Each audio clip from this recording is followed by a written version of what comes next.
All right, to access the water filter housing and the water reservoir, first turn off the water supply to the refrigerator. We'll need to go to the rear of the refrigerator and remove the cover for the water line as it goes into the cabinet, because we'll need to pull some slack from that line later on. All right, we'll also need some slack out of the two water lines that go to the freezer door hinge, and they are clipped right underneath the cabinet. So we'll pull those out. Just some John Guest fittings that we'll need to disconnect and set these little keepers aside. So now we have these two lines with some slack. Next, we'll need to pull out a couple of drawers and the shelves.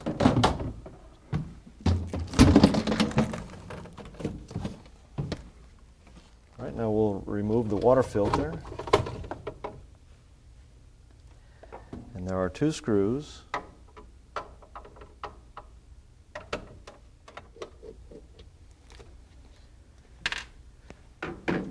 And the housing at the back side, there's one little keeper that slides into a slot in the cabinet, so it will require that we pull it forward.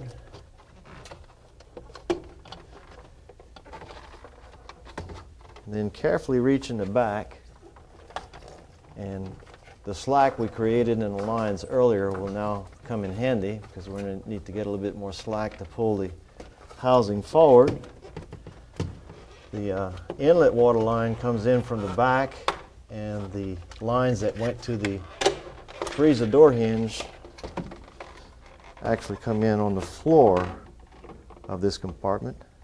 So rather than pull the tubing all the way out, unless I needed to change the tubing, I'll just leave it there, and we'll take the little red retainer off of the John Guest fittings,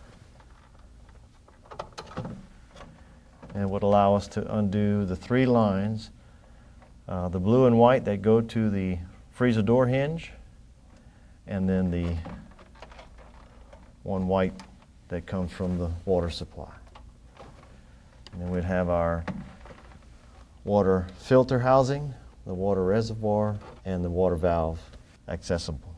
Reconnect all tubing, turn on the water supply, and test the dispenser and ice maker and check for leaks.